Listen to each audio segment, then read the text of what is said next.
بسم الله الرحمن الرحيم. في هذا الدرس هذا غادي نشوفوا كيف نحضر ماء الجير الذي يستعمل في عدة تجارب للكشف عن انبعاث غاز ثاني أكسيد الكربون CO2.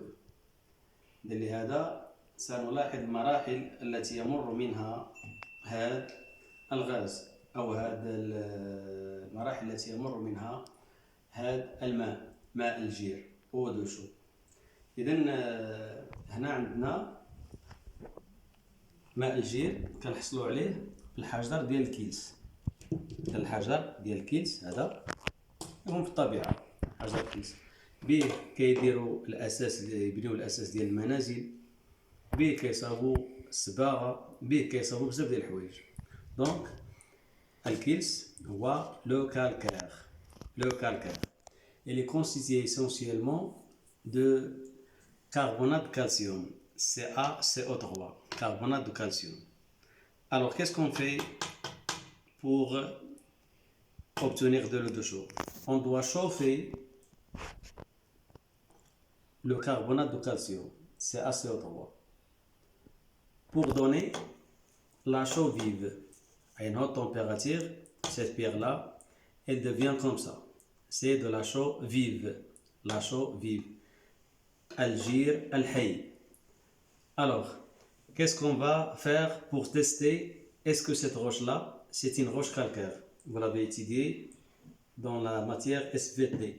Alors, on a l'acide chlorhydrique, solution H++Cl-, quelques gouttes, et on va voir qu'est-ce qui va se passer. Alors, regardez, comme ça.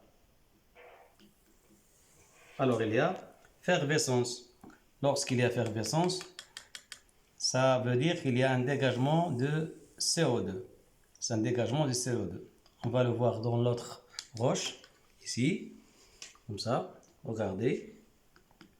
Il y a effervescence. Donc, كاين جيشان. وهذاك الجيشان ناتج عن خروج ثاني أكسيد الكربون CO2.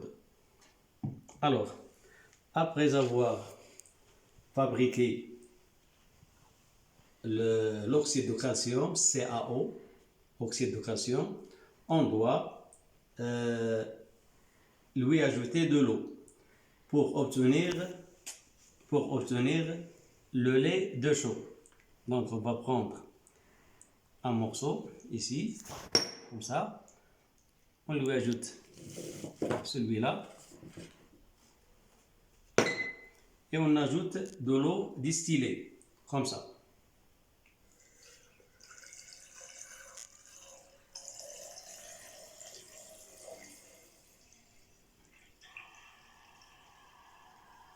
Alors écoutez bien,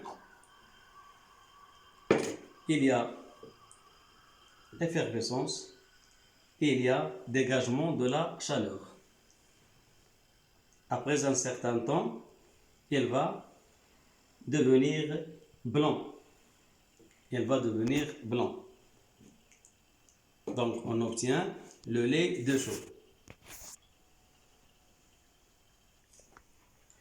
Donc vous voyez, on a le lait de chaux. On doit l'agiter avec une cuillère. Regardez.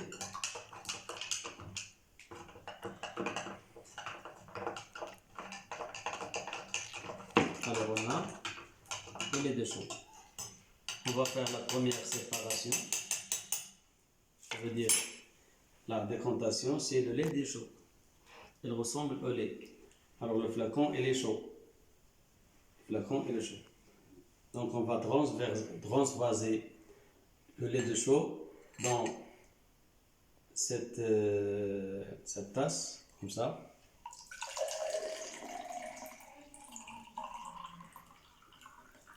Donc c'est le lait de chaux. C'est comme le lait, exactement.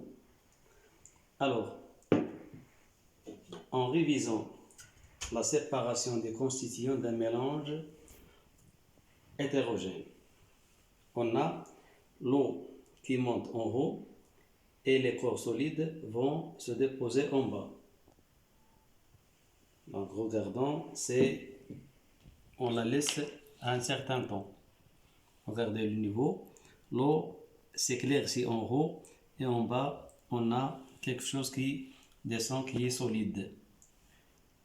Alors cette opération-là, il demande du temps. On va attendre. Donc après quelques minutes, vous constatez qu'il y a séparation de la partie solide et la partie liquide. Même dans ce flacon-là, on le voit bien. On le laisse quelques heures, elle va se clarifier totalement. Donc pour faciliter cette tâche-là, on utilise la décantation qu'on a dit. On va séparer la partie solide de cette partie qui est comme liquide. Elle contient des corps solides qui sont en suspension.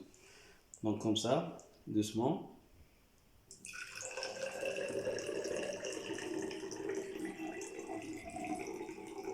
Alors regardons, ici elle est troublée, par contre celui-là, elle est claire que celui-là. Donc pour obtenir une eau qui est homogène, on doit utiliser le papier filtre. Alors papier filtre, c'est un filtre pour café, filtrer le café. On l'utilise ici pour la filtration de l'eau de chaud. Donc on a un entonnoir et on a le papier filtre. On va verser le contenu qu'on a recueilli ici. On doit le mettre dans le papier filtre, comme ça.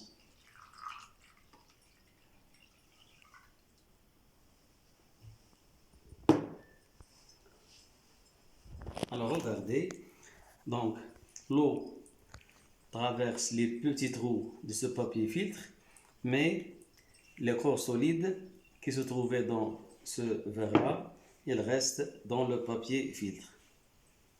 C'est une opération de filtration. Donc la filtration, عملية الترشيح, on utilise le papier filtre, كنستعملوا ورق الترشيح, qui laisse passer le liquide et ne laisse pas passer les particules solides.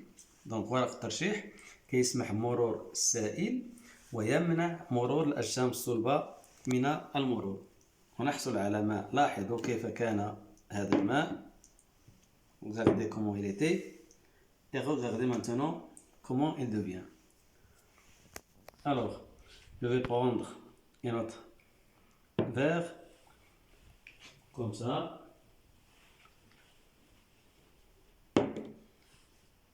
Et on va verser un peu de cette eau qu'on a utilisée ici. Alors on va continuer notre opération. Alors comme ça. Alors celui-là, on va le verser ici, comme ça.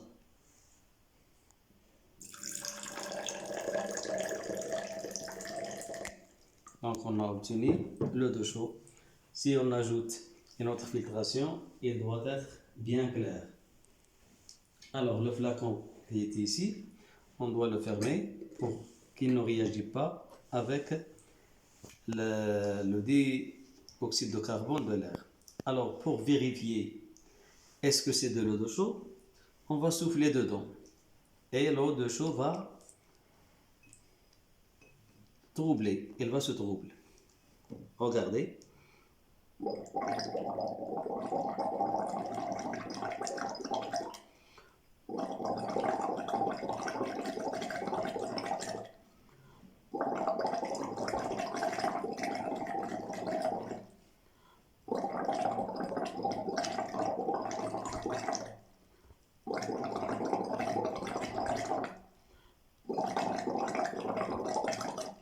Regardons, elle devient comme celui-là.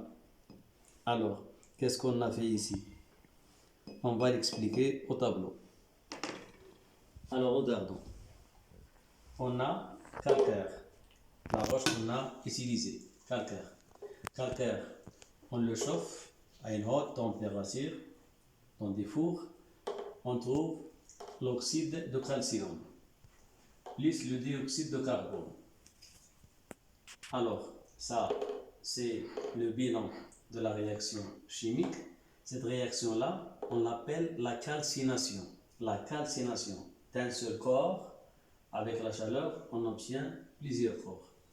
Alors, le calcaire, il est constitué essentiellement du carbonate de calcium. C'est un solide, CaCO3. Donc, chaleur, il y a dégagement de CO2. Donc, le CO2, il va se dégager comme ça. Donc, il va s'échapper. Et il reste le CaO. Le CaO, c'est celui-là, carbonate de calcium. Pardon, c'est l'oxyde de calcium. Carbonate de calcium, c'est celui-là. Donc, après, qu'est-ce qu'on a fait? On a utilisé l'oxyde de calcium, CaO, lui ajoute de l'eau distillée. Donc, qu'est-ce qu'on a? La dissolution de CaO dans l'eau. Qu'est-ce qu'il nous donne? Il nous donne la solution de CaO. Ca2+, plus de HO-. Donc, le calcium a perdu 2 électrons. Et ces 2 électrons-là sont gagnés par l'hydroxyde, l'ion hydroxyde, OH- ou bien HO-. Donc, l'équilibration de cette équation-là, 2 plus et 2 moins. Donc, on l'appelle la chaux éteinte. La chaux éteinte, c'est tel qui nous a donné le lait de chaux. Donc, qu'est-ce qu'on a fait dans la dernière expérience? Lorsque j'ai soufflé le CO2, on a la solution Ca2 plus 2 HO-.